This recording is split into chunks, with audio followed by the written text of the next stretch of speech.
Donc je suis Alain du Club Croisat et Pocoto à Lyon, organisateur du salon. Et en particulier, bon, je me suis occupé de constituer le plateau d'exposition Ford. Et en fait, ce plateau est constitué. L'histoire de Ford est assez singulière puisqu'il y a une partie Ford française, une partie Ford Angleterre, une partie Ford Allemagne, pour finir avec une partie Ford européenne à partir des années 70 où il y a eu un rassemblage des gammes anglaises et allemandes. Et donc l'histoire française commence par la construction de la Ford T en France et finit par le rachat de Ford de France par Simca en 1955. Et c'est pour ça que les dernières Ford, les quelques mois de la fin de Ford, les dernières Ford sont devenues des Simca sans quasiment aucun changement. Après, donc, la partie donc, Ford Angleterre, c'est un peu plus compliqué parce que la marque a été peu diffusée en France. Donc, on a vu arriver dans les années 50, plutôt au début des années 60, les Ford Anglia, les Ford Consul. Et un petit peu après, on passe à la Cortina, bien sûr. Alors là, on a quand même vu un peu plus de voitures.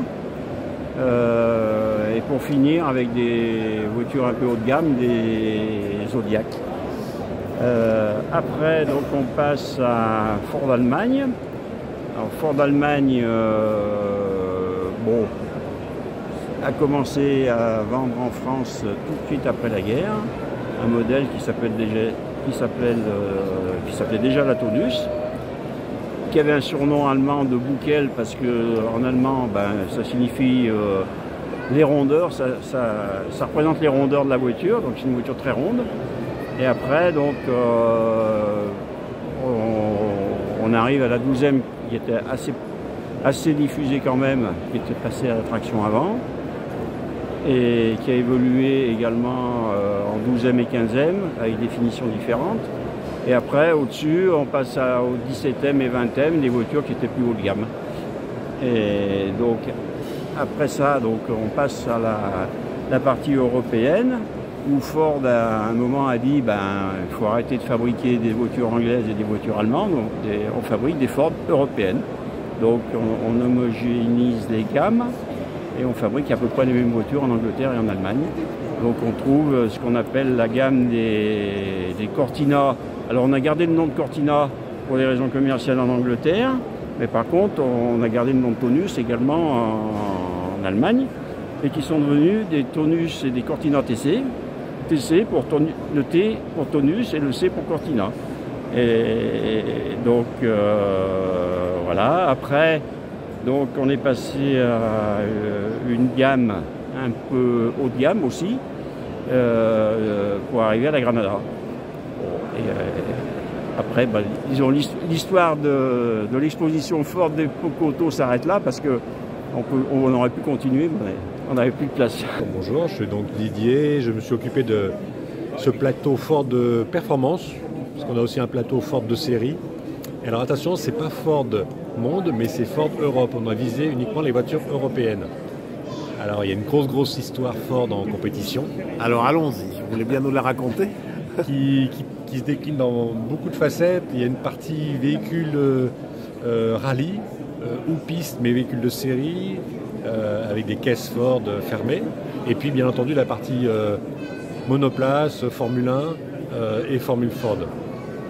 Donc ici on expose un peu toute génération de voitures. On a commencé par l'Anglia, qui est bien connue parce que c'est la voiture d'Harry Potter, mais qui a couru à l'époque et qui est sympa parce c'est la première fois que Cosworth, la marque Cosworth, développait un moteur. Et donc le moteur de l'Anglia, c'est le premier moteur développé par Cosworth. Cosworth, c'est donc un préparateur. C'est un préparateur, Costin et Duckworth, qui ont monté cette boîte de fabrication de moteurs, qui a commencé avec l'Anglia et qui a eu une vie très riche, qui est notamment avec le moteur V8 Cosworth de Formule 1, le DFV.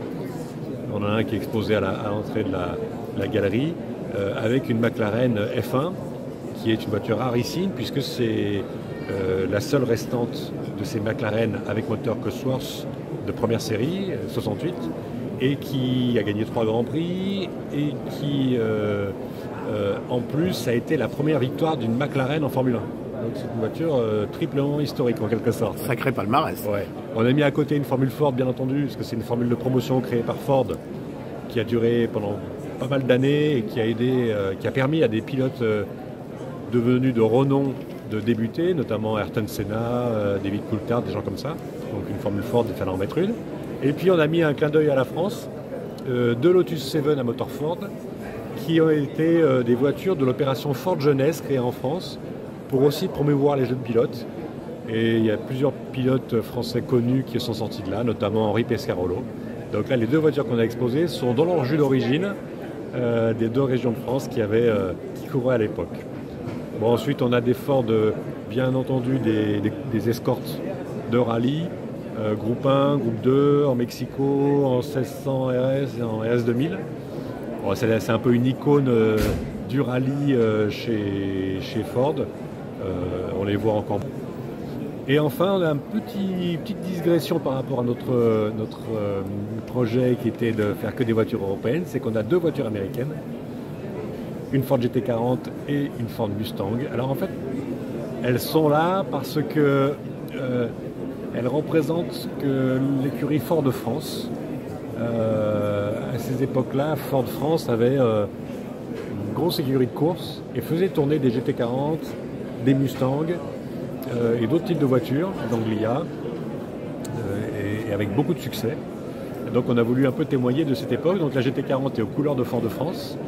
En plus, la GT40 est un peu anglaise parce que finalement la conception a commencé en Angleterre. Donc elle est à mi-chemin entre l'Europe et les États-Unis.